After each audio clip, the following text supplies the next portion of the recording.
na po yung isip ng House Justice Committee. Bago pa man magsimula itong mga hearings na to, alam na po natin na gusto talaga nilang siraan itong si VP Sara, tuluyan siyang ma-impeach. Kaya wala pong punto na harapin sila doon. At Po sa sinasabi na kabilang si Manscarpio, Attorney Manscarpio na ipatatawag, yun din po ay questionable kasi hindi rin siya subject ng or pwede bang tumawag ang Kamara na kahit sino na hindi subject po ng impeachment po, Attorney? meron bang ganong sinabi ang Kamara, Admar, na ipapatawag daw si Attorney Manscarpio? Yun ang naririnig po natin, Attorney. At so, kung sakaling ipatawag ito, maaari ba? Well, tandaan po natin na yung impeachment defense team, yung buong jurisdiction po ng Kamara or ng House Justice Committee dito sa impeachment ay kina-question po nila sa Korte Suprema, kasama na yung power nito na mag-issue ng subpoena at to compel the attendance of witnesses. So tingin ko doon pa lang meron ng question agad doon. Yeah. So yun po ang tingin natin doon.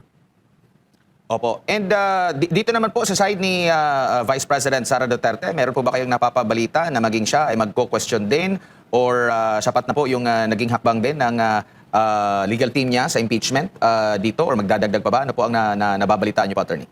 Hindi, pinag-aaralan namin sa ngayon kung ano yung mga pwedeng actions to be taken by the Vice President. Tapos kapag tapos na kaming pag-aaralan to, magre-recommenda kami. Tapos kasama na nga dito, inaaral namin itong violation ng Anti-Money Laundering Act dahil so far, sa pag-aaral namin, mukhang walang exception talaga dito. At i-reiterate ko lang yung sinabi ko kanina, nung una hindi ko masyadong maintindihan kung bakit, kunyari may exception ng bank secrecy law, for example.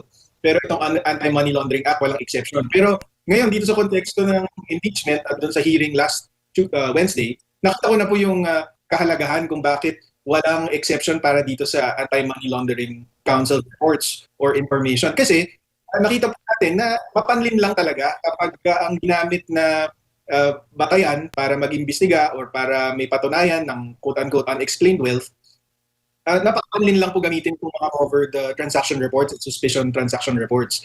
In fact, so napaliwanag ko na po yung covered transaction reports kanina. Doon naman sa suspicious transaction reports, at kung hindi po tayo nagkakamali, sinabi na po ni Attorney Michael Poa doon sa press briefing nila noong Webes na kaya lang nagkaroon ng suspicious transaction reports ay dahil dito sa mga Quadcom hearings, dito sa mga hearings ng Kongreso tungkol sa confidential funds. Yun po yung meron kasing balita na ang isang government official ay involved in anomalies or corruption. Kailangan pong i-report ng bangko lahat po ng transaction ng government official na yun.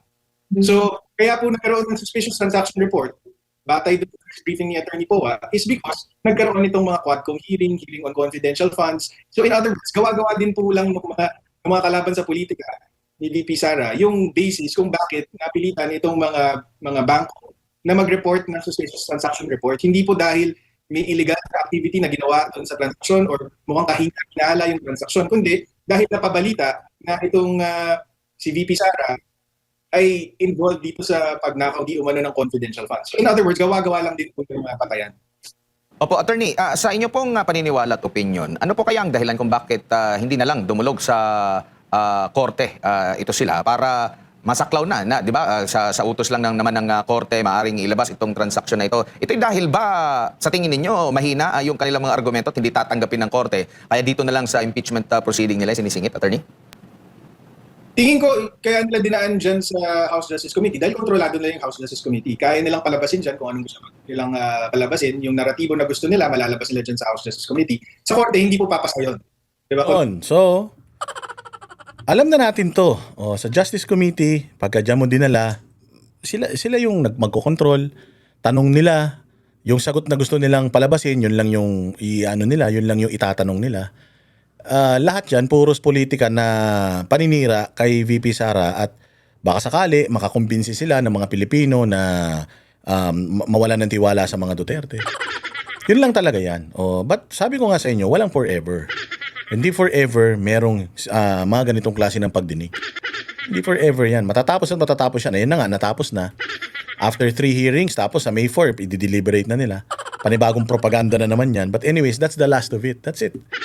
Wala na yun. Puros mga testimonials, puros mga speeches na lang ang gagawin nila dyan sa Senado, whether bakit sila boboto, bakit hindi. Then after that, mga bossing, 1 day, 2 days, 3 days, lahat ng mga sasabihin nila dyan against kay Inday Sara, makakalimutan na yan. Why? Kasi yung paghihirap ng mga Pilipino nandyan pa rin. Yung corruption nandyan pa rin. Yung insurhensya nandyan pa rin. Yung pagnanakaw nandyan pa rin.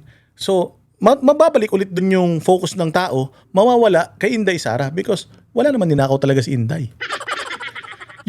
Kung meron man silang figures na ginagamit para sabihin na ninlustay ni Inday Sara compared sa ninakaw nila at inilalabas ng ibang mga testigo, sila mismo naglalaglagan o di ba? May impeachment na ganito, biglang nilalaglag ni Romualdez si Bongbong. Tapos biglang magsasalita si Bongbong, langit mismo ang sa kanya, magbablock sa kanya.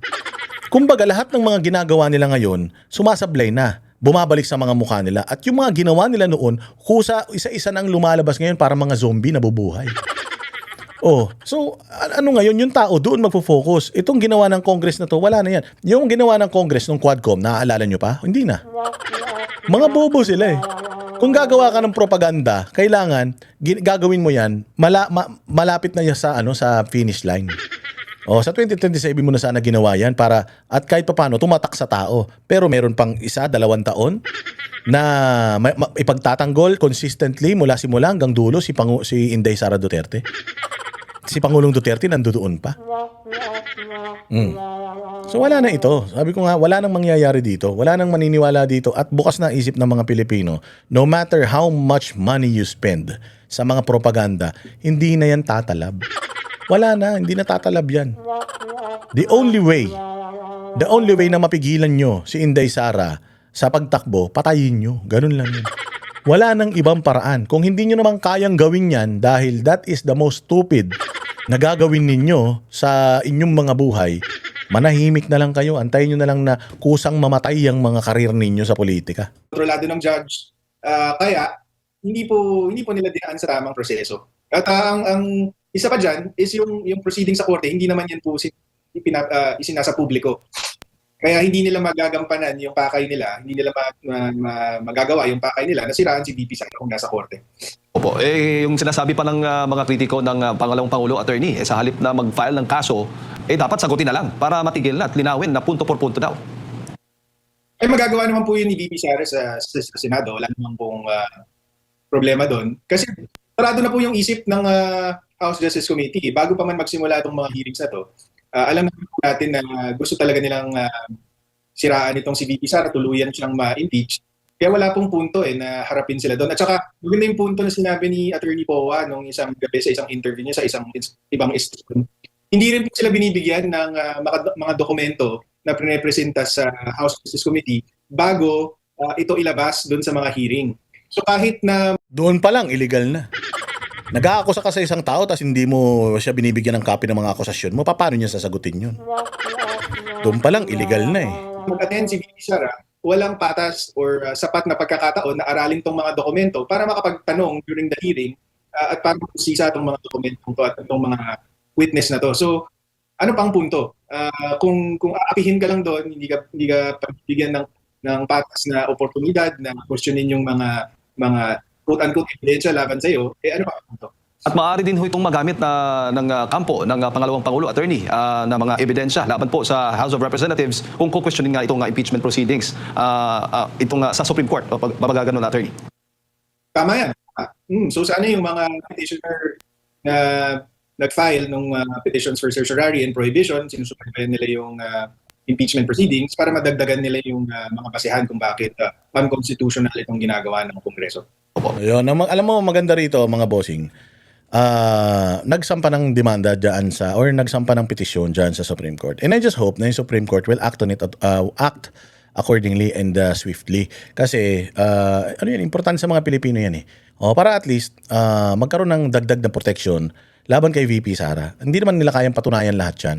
And considering, ganun din naman, gagastos pa mga Pilipino dyan sa impeachment na yan, patayin na natin kagad kasi alam naman natin na these are all political. Dali na lang natin sa eleksyon. Doon na tayo maglaban-laban. Kayong mga tatanga-tanga mga congressman, ikampanya nyo na lang kung sino yung gusto nyong kandidato para sa 2028. Doon na lang tayo magkita-kita, pagalingan tayo sa pagkampanya. Putangin na ninyo. Ngayon pa lang, simulan na natin yung pangangampanya. Gusto ninyo Pagalingan tayo. Kung sino yung magaling talagang magaling magkampanya ng mga kandidato. Talunin nyo si Inday Sara sa normal na paraan, hindi sa dayaan.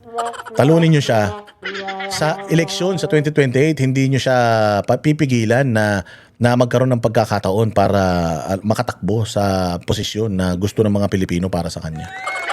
Ha? Hinahamon namin kayo. O, hinahamon namin kayo. Mga kandidato na kayo, mga kampanya na kayo. Kung sino gusto nyo ikampanya nyo na. O, hindi nyo kayang talunin si Inday Sara sa 2028, kaya dito ninyo dinadaan sa trial by publicity. Pero hindi rin kayo mananalo. Never kayo nanalo. O, kasi kakalabas lang ng survey ni Inday Sara. O, mataas pa rin siya. Siya pa rin ang pinakamataas. Wala pa rin kayong kandidato hanggang ngayon. So, paano kayo mananalo? O, di ba?